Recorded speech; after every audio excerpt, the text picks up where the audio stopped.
What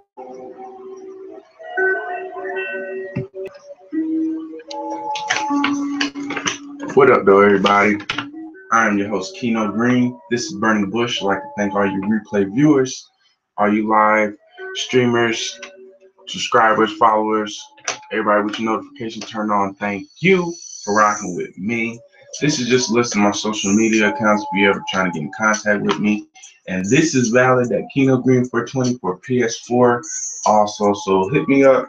And in the message part, just say BB or Burning Bush. I know that you found me off the show. That way, when I broadcast live on my gaming, you can game with me and get in the lobby and we can go ham. So yeah, take advantage. This morning, I'm not going to be long. I just wanted to stop in with you all, hit a dab, give some quick advice to you all.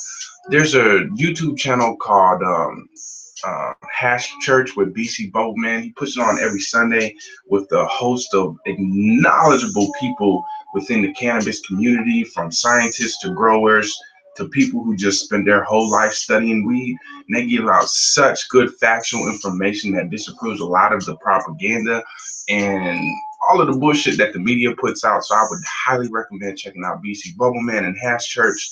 It comes on every Sunday on WeTube. So all of my followers, Periscope, fucking WeTube, YouTube, y'all go follow that page, because if there's ever a source of information that's, you know, that will greatly influence your vocabulary, your understanding of the herbal plant cannabis, that's one channel that I highly recommend. There's so much knowledge and experience in there. You're gonna learn so much from those people. And what's crazy is because they actually know more than the scientific community.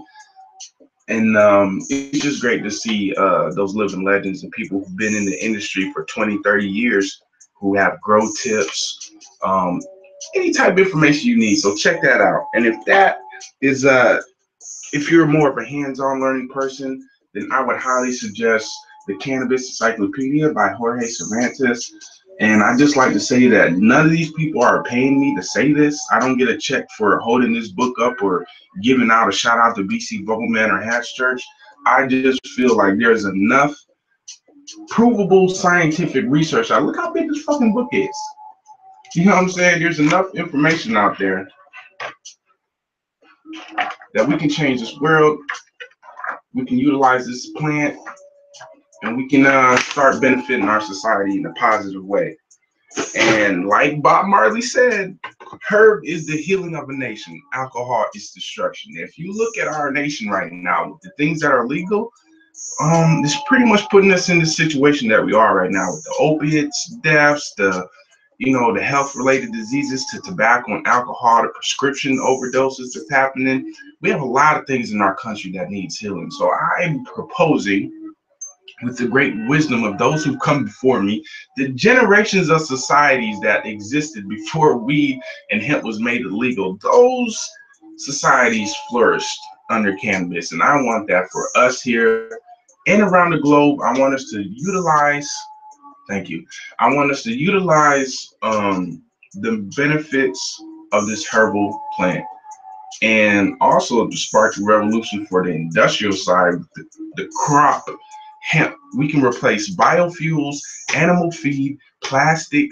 cars, oil, buildings, roads, anything you can think of. Hemp can pretty much do. It's like a super crop. And it's our solution to our CO2 problem with our global warming and our oil spill problem throughout all of the pipeline access roads, and especially in Fukushima, that goddamn plant that fucking went under in Japan. That stuff is still leaking radioactive material. So my suggestion is, any of these governments who truly care about the people and not depopulating the world, which is not a lot, because if you look up MSSM 200 and Agenda 21, world governments came together to agree on legislation to basically depopulate the earth. So if you're wondering why there's famine and food shortages and people just getting ignored and homelessness is on the rise, and 1 in 4 children in America suffer from not having proper food, like, it's a reality. And if you never heard of it before, I'm glad you stopped in the Burning Bush so I can enlighten you all with a quick couple facts and information. But before I get out of here, I'm gonna hit a dab. and then I'm gonna do some gaming. I was kind of in the mood to do some reading actually. I was like, maybe I'll crack open this book and read and study up on some stuff that I'm not completely fluent in. Be better able to host this show and do my job at the dispensary.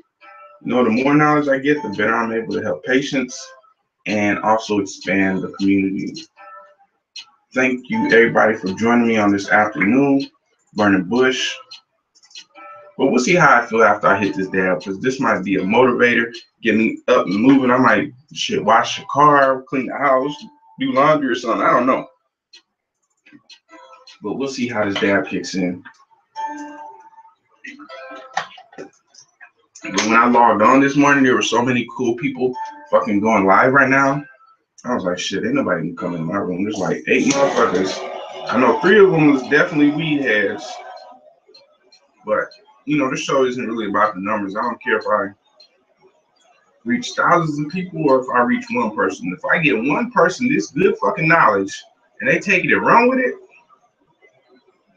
you know, I feel like I would have fulfilled some type of promise that I made to myself. And try to leave the world a better place than I found it. And that's the thing that I can't, you know, I don't understand with conservatism and, you know, you're trying to conserve something that's yesterday. Like time is constantly moving forward.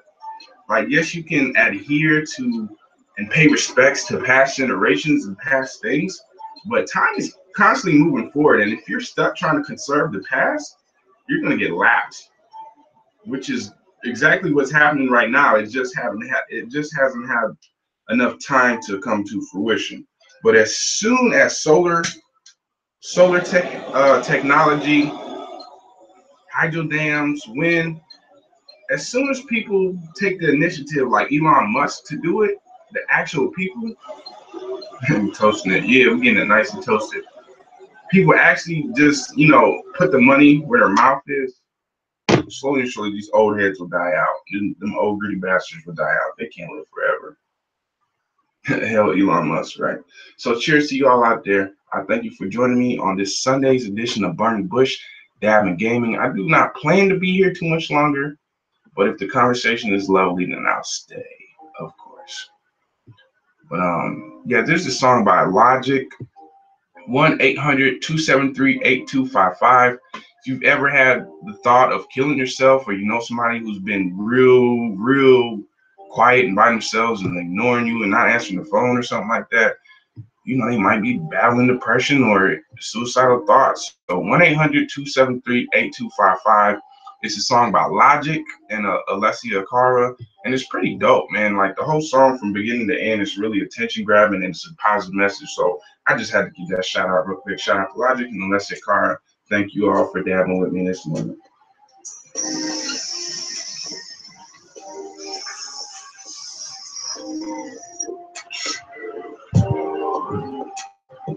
I let it get.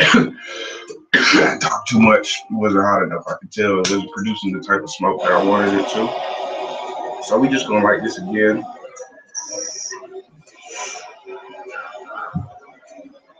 Just heat it up a little bit more. I want that good burn. I want the goodness. But even that little hit right there just kind of woke me up a little bit. I definitely think this is a sativa hybrid just based on its effects.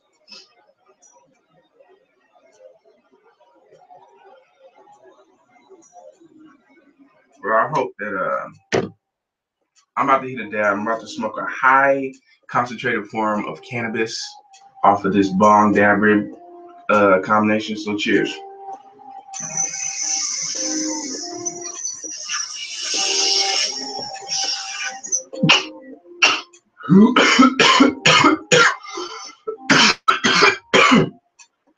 Yeah.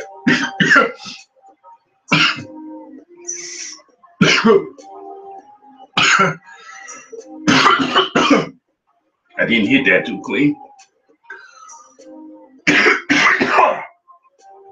Man, does it work?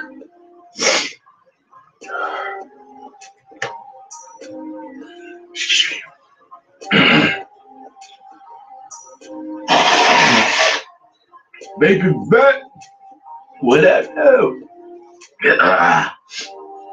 Excuse me. Ooh, shed a tear.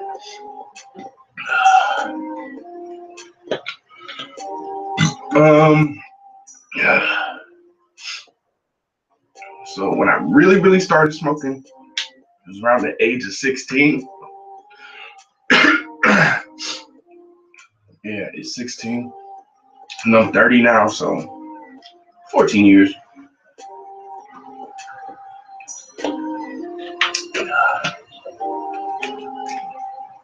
But back then, when I was smoking, yeah, I stopped. There was a couple times that I went a couple years without. It was probably like 2 good years. And it was during my college when I went to school. One, I was in Louisiana, and the quality of bud wasn't that good. Then I met somebody from Cali who brought some Cali bud with him to school, and I smoked that a couple times during my freshman year. And then I stopped sophomore, junior year, and then my senior year, I smoked every, once and again. But so yeah, it was like 2 good years that I didn't smoke. So actually, I like 12 years of consistently smoking, and then 14 like is the time of when it all began. You know what I'm saying? But I actually smoked my first spliff when I was 12 in Europe. Um, some of my high school friends, they had went to Amsterdam over the weekend, and they brought back some weed and shit. And one of my homies had got a spliff off of one of their brothers or something, and it was like 12 of us on one spliff. So by the time I hit it and everything, I didn't really feel anything. So I didn't really get high until I was like 16, and that's when it was like, oh, okay, I understand now. You know what I'm saying? Like, what's the, I understand why people do it. And it wasn't until later on in life when I started getting actual resources of the truth on cannabis and how it was healing and how it's been a part of human life since the beginning of time and everything. I'm just like, wait a minute, like why is our government outlawing this? Why is this illegal in the world? And then you start figuring out the money schemes, the propaganda schemes, the racial climate at the time that these laws were enacted, and it's like, wow,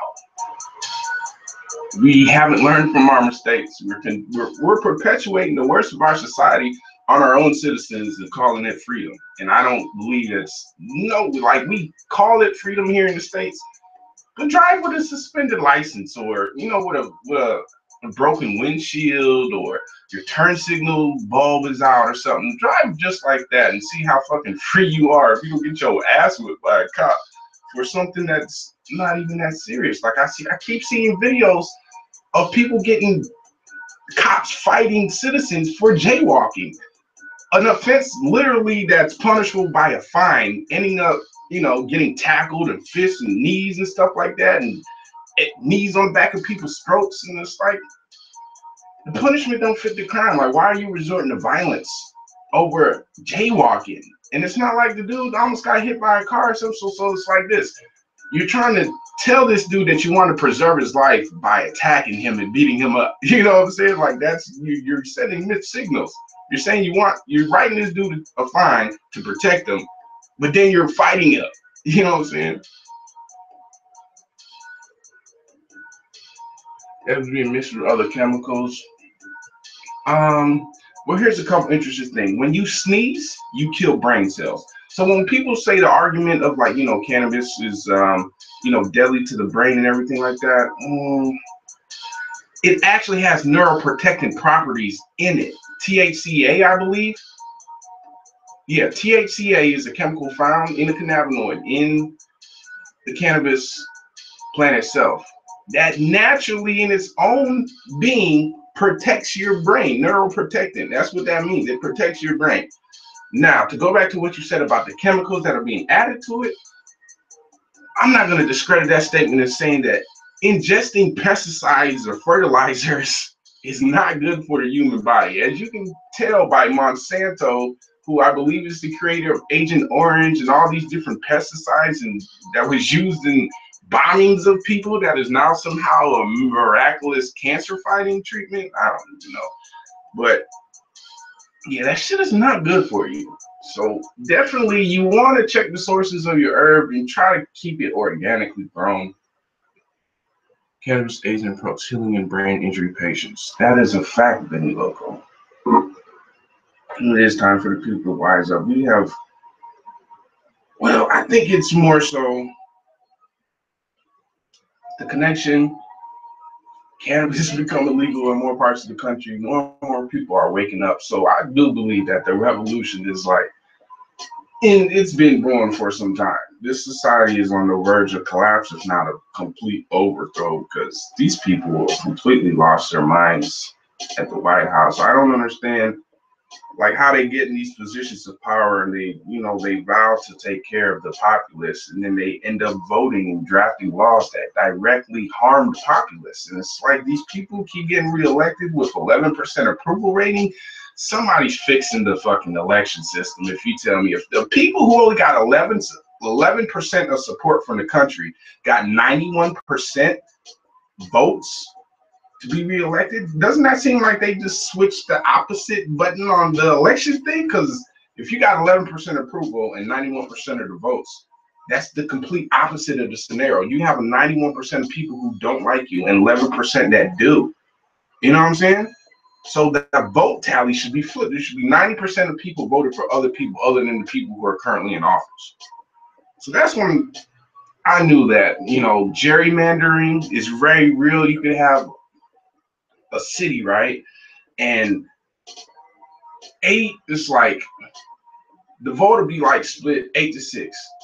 8 counties voted for a Democrat and 6 voted for the Republican. And instead of that Democrat winning that whole city and district, like you can gerrymandering it to draw lines on the map to make it so that like those 6 districts look like more people voted for the Republican and the Republican would win just because they drew on a map where they want their district to be in the city. So it's like they're just reshifting the votes to fit their candidate, whoever they want to win. And Democrats have did it too, but Republicans have perfected it. And they've been fucking up government now for the last ever, outside of some things that were put in place that had nothing to do with the actual administration. It was like policies that were generated. Okay, before I go too far, why do some people get stuck when they smoke? If you smoke a high, well, it really depends. Like you can get stuck in 2 ways. One, you can smoke a sativa, which is thank you. I try to be. You can smoke a sativa, which is its traits, characteristics usually tend to be like energetic, creative, happy, uplifting, euphoric, and brain stimulating, cerebral. So smoking a sativa like a blue dream or a headband, something that's very crucial in the strain game. You smoke something highly potent like that, you could get stuck in your thoughts. You literally just be replaying old past memories, thinking about future inventions, connecting with introspective thoughts, channeling your own progress. Like you can get stuck in your thoughts off of sativa. And some people get stuck off of indica because the indica is going to be the body high, the thing that makes you feel like, a couch potato. You stuck in your couch and you couch lock. That's kind of like what they call it. You smoke a good indica, like an OG Kush, something like that, and your body completely, well, for me, there's certain strains that make me feel weightless. And sometimes like I'll hit a dab with some indica or something, and it feels like my body's actually receiving a massage. The wave of relaxation that overtakes your body is such a de-stressing, it's just like a wave of relaxation. I don't know how to, it just feels like your muscles are getting massaged, your joints are getting massaged, you feel light and weightless. Almost like, you're either your head, everything under your head is like in water, so if you ever been in water, you weigh like 1/3 of your weight. So you feel a lot less heavier, or it's like compared to being floating in space, you just feel like, you got room to float. So you could be stuck with both sativa and indica. It just depends on which way you want to. You want to be stuck in your head off a bunch of thoughts and energy like that, or do you want to be stuck on your couch, de-stressing, letting the day soak away and just get into a place of peace? So when people say like you try to escape life with weed, like you're avoiding your problems, I completely feel it's the opposite. I embrace my problems with weed. I accept my problems with weed. I don't try to avoid them. I accept them. And a lot of painkillers, prescription drugs, alcohol, and stuff like that, it masks a lot of people's pain, but then the pain is still there at the end of the day. You know what I'm saying? I don't know. I just feel like I get better revelations and a clearer mind, thought, body, spirit when I'm medicating through cannabis than what I say if I'm with alcohol. You know what I'm saying? I have clearer thoughts with cannabis than if I was to get drunk or something. I don't know. This is just my medicine. This is my choice. Yes, I use it both for fun. Are you a Muslim belief? I don't subscribe to any. Man, there is this word that I just learned. Negativism. I think that's it. Don't quote me on this. I'm probably saying it wrong. In negativism, it's basically the belief that every religion has some truth to it, but you don't subscribe to any one religion. You know what I'm saying? So that's more my style, because you can pick apart the major religions of the world all tend to have the same message.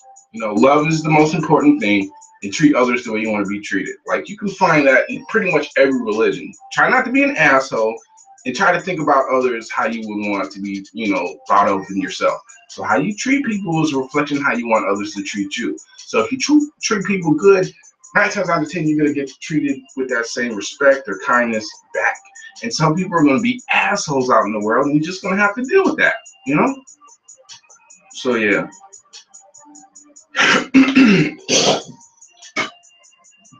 Knowledge is power. It frees you, but then you can become so conscious, so woke, as they call it, that you see the world around you for what it is, and it definitely pisses you off. You know what I'm saying? Like me knowing the fact that like every 11 seconds somebody's overdosing, somebody's getting in a car accident, somebody's having kidney failure or liver damage from tobacco or alcohol or lung cancer, throat cancer or something.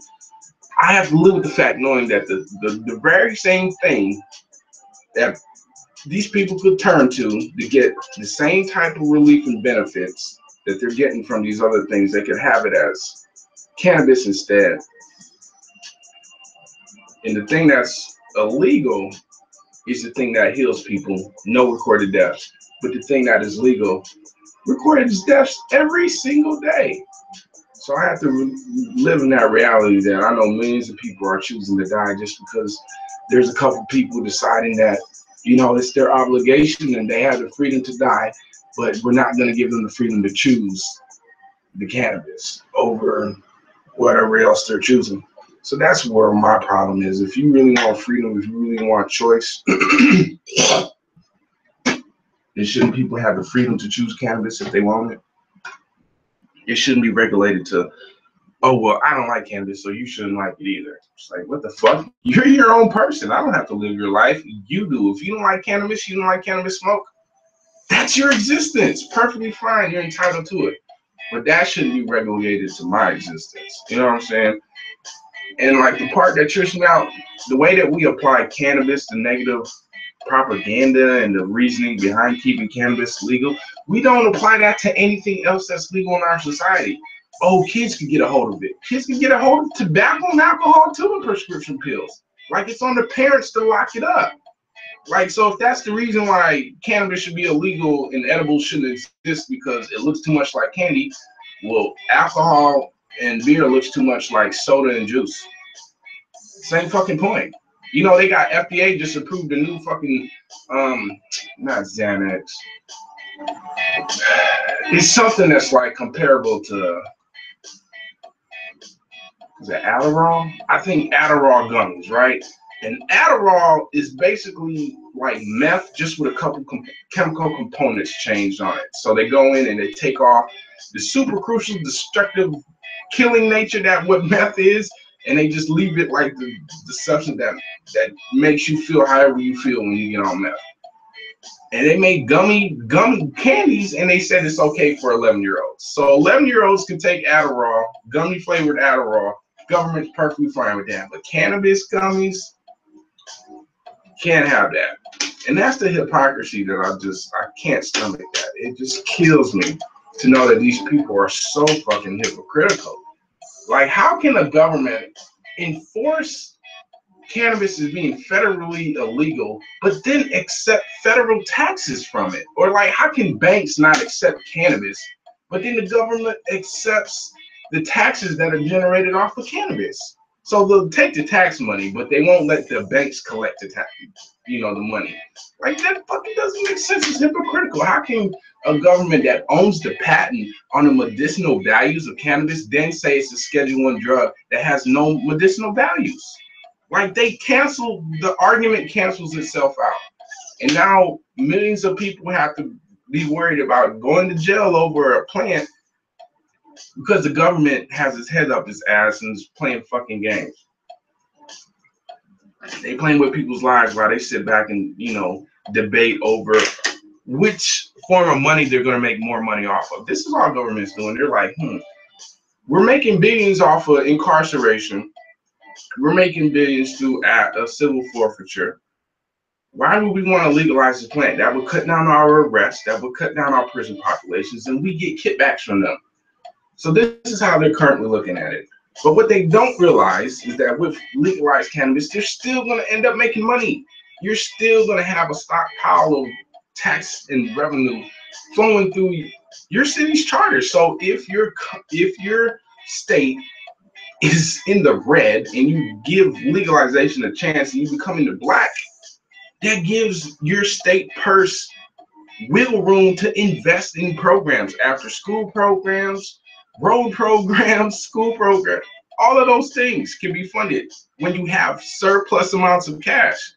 And it's like these politicians are looking at it like, well, I got a couple buddies and, friends. They all, they put me in office, so I'm going to vote what they want me to vote. And that's how we get fucked up situations that leave us limited as a society with the choices and options that we want. Hold on, y'all.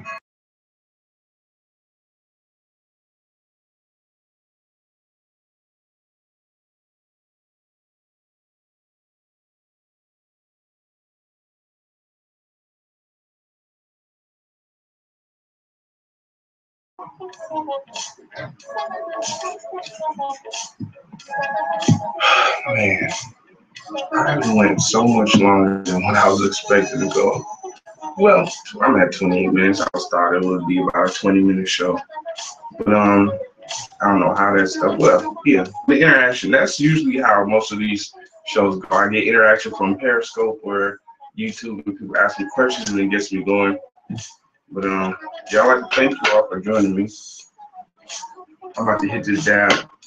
I even got some left on here. I got a little left on here. Y'all see that? A nice little shiny golden oil right there. So I'm gonna clean off my dab tool. Get this dab, and then I'm gonna check on my girls, because my girl just said that they still sleeping, but it seems like they about to wake up. So I might just go upstairs and read this book until they get up and running around. Cannabis encyclopedia and get my knowledge up, so I can better be informed and know what I'm talking about when I'm talking about it.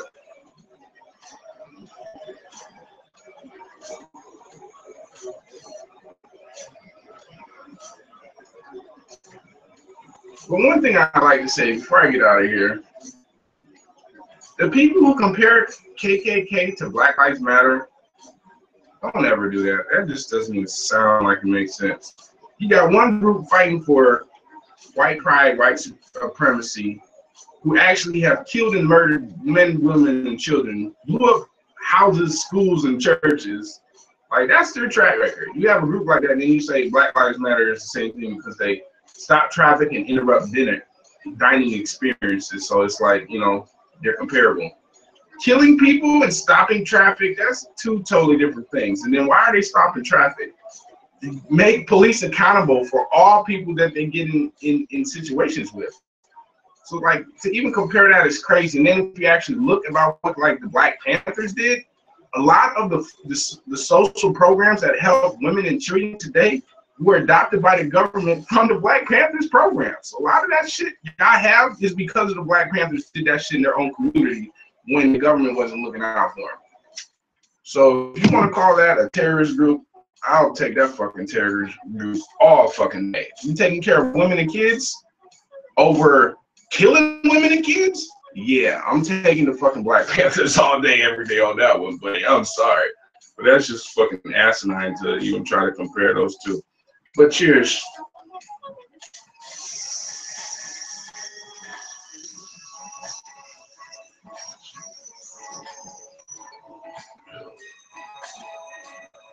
And the thing, the programs,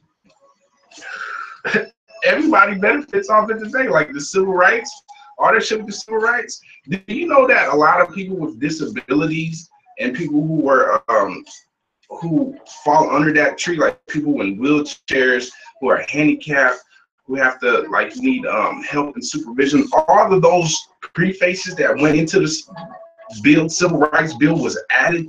So a lot of people got a lot of fucking rights due to a lot of fucking effort and sacrifices. And a lot by our Black brothers and sisters. Let's not get it wrong. Like, Black people have paid a hefty price for a lot of Americans in this country, and yet we still get treated like shit. Like, we're the fucking problem here, and it doesn't even make sense. But I just want us to realize history for what it is, accept it, and make the necessary amends to make it better.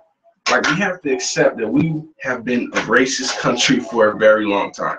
You can't ignore that. That is who we've been forever and continue with our laws and policies, the prison industrial complex. It's the same models transferred into a different time.